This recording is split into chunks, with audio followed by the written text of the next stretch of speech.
দশম শ্রেণীর বন্ধুদের জন্য কিন্তু সুখবর। তোমাদের মনে হচ্ছে কপালে ভাঁজ পড়ে গেছে। কিসের ভাঁজ পড়ে গেছে? অর্থাৎ মাধ্যমিক পরীক্ষা দেওয়ার আগে আমাদের কিন্তু সকলের কিন্তু চিন্তা হয়, দ্যাট মিন্স কপালে ভাঁজ পড়ে যায়। তো আমরা পরীক্ষা দেবো কত সালে? না, 2027 সালে। তো অনেকে ভাবছো যে 2027 সাল এখনও অনেক বাকি। আসলে কিন্তু বাকি কিছুই নেই, 26 সালের অর্ধেকের বেশিটা হয়ে গেছে। তাই আমি বলবো আর কিন্তু মাত্র 6টা মাস। এই 6টা মাস পরেই কিন্তু আমাদের পরীক্ষাটা শুরু হয়ে যাবে। তাই আমি বলবো যে আমাদের কপালে কিন্তু একটা ভাঁজ তৈরিই হচ্ছে। আর এই ভাঁজটা আমি এবং তোমরা সকলে মিলে যদি একসঙ্গে কাজ করি তাহলে কিন্তু এই ভাঁজটা উঠে চলে যাবে। তো কিসের ভাঁজ? না, ইংলিশ সাবজেক্টের। এই ইংলিশ সাবজেক্টেরই কিন্তু আমাদের প্রিপোজিশনের সমস্যাটা কিন্তু খুব মারাত্মকভাবে দেখা দেয়। তো প্রিপোজিশনের সঙ্গে যদি আর্টিকেলস থাকে তাহলে তো কোনো কথাই নেই, তাহলে আরও সমস্যা দেখা দেয়।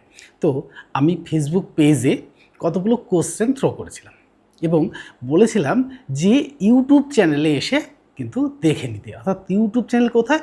দ্য লার্নিং চ্যানেলে এসে, অর্থাৎ আমি যে চ্যানেলটাতে পরিচালনা করছি এই চ্যানেলে এসে দেখে নিতে। তো আজকে কিন্তু ফেসবুক পেজে যে কোশ্চেনগুলো দেওয়া ছিল সেই কোশ্চেনগুলো কিন্তু আজকে এখানে অ্যান্সার করে দেবো। আর অ্যান্সার করে দিলেই সমস্যাটা একেবারে দূর হয়ে যাবে। তাই চলো সেই কোশ্চেনগুলো দেখি আর সলভটাও করে দিই। তাহলে কী হবে? তোমাদের সকলের কিন্তু সলভ হয়ে যাবে। তো দেখো দেখো আমি এখানে লিখেছি যে ক্লাস 10 মাধ্যমিক exam 2027 subject English grammar topic preposition 10 grammatical mistake. কিসের উপরে? এই প্রিপোজিশনের উপরেই কিন্তু মিস্টেকটা হবে। তো প্রিপোজিশন নিয়ে আমাদের কিন্তু অনেক ভিডিও দেওয়া আছে, তোমরা জানো। অর্থাৎ আর এখন কিন্তু সেই ডিপে গিয়ে জানার সময় নয়, এখন কিন্তু জাস্ট প্র্যাকটিস। অর্থাৎ ইম্পর্টেন্ট যে জিনিসগুলো আছে সেগুলোই প্র্যাকটিস করতে হবে, তাহলে কিন্তু সলভ হয়ে যাবে। তো দেখো দেখো 1 নম্বর দিয়েছে দে আর গুড ইন অ্যাট ইংলিশ। তো তারা কিসে ভালো? তারা ইংলিশে ভালো। তা আমরা কী বসাবো? বসাবো হচ্ছে অ্যাট বসিয়ে দেবো, অ্যাট ইংলিশ। 2 নম্বর দেখো I write with by pencil. তো আমরা কখনোই কিন্তু মিস্টেকটা করে ফেলি, সেই মিস্টেক যাতে না হয়, যে সাধারণ যে ছোট ছোট মিস্টেকগুলো এখানেই কিন্তু হয়ে যায়। তো আই রাইট উইথ পেন্সিল। 3 নম্বর the hunter kill the tiger by with gun. তাহলে the hunter kill the tiger by gun, না উইথ গান, তাহলে বাই গান। 4 নম্বর দেখো we live in at India. We live কোথায় বাস করি? ইন ইন্ডিয়াতে বাস করি, ইন্ডিয়াতে বাস করি। আর India dash with by parents, তাহলে উইথ হবে না বাই হবে? তাহলে we live in India with parents,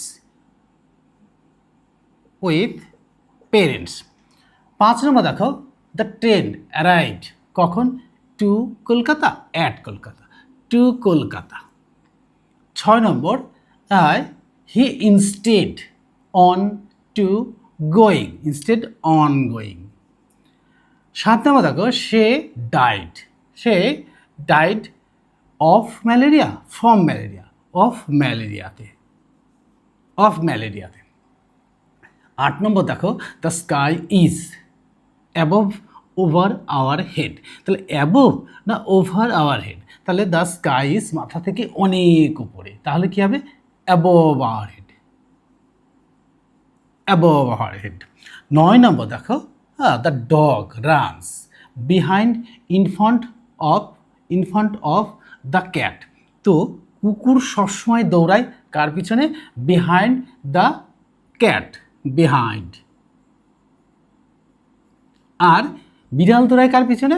ইঁদুরের পিছনে। তাহলে দেখো এবার দেখো last one we seat dash at on the beautiful chair. তাহলে উই সিট চেয়ারের উপরে কিন্তু আমরা ঠিক যোগসূত্র হিসেবে থাকি।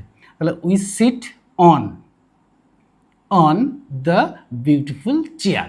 তাহলে কিন্তু আমাদের এই যে 10টা কোশ্চেন যেটা আমরা করেছিলাম ফেসবুক পেজে, সেই কোশ্চেনগুলো কিন্তু এখানে আনসার করে দেওয়া হলো। আর তোমাদের কিন্তু এর মধ্যে যে মিস্টেকগুলো হয় সেই মিস্টেকগুলো আর হবে না। তাহলে কী হবে? তাহলে আমরা যারা মাধ্যমিক ক্যান্ডিডেটস তাদের তো এই প্রিপোজিশনের সমস্যাটা থাকে। তো যারা ভাবছিলে যে আমাদের ওই 60 থেকে 65% মার্কস পেলেই যথেষ্ট, তারা কিন্তু 80 থেকে 85 পেয়ে যাবে। অর্থাৎ শুধু এইটাই নয়, সব কিছু মিলিয়ে অর্থাৎ গ্রামার পার্টটা যদি সঠিকভাবে করা যায় তাহলেই কিন্তু 85 অ্যাচিভ হয়ে যাবে। আর যারা 85 অ্যাচিভ করবে বলে বসেছিলে বা ভাবছিলে, তারা কিন্তু একটু খাটলেই কী হয়ে যাবে, 95 অ্যাবাভ মার্কস অ্যাচিভ হয়ে যাবে। তাহলে আমরা কেন সেই সুযোগটা নেব না?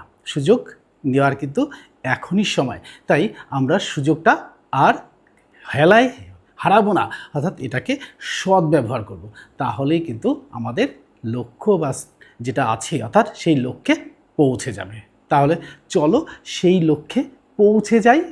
Good bye friends.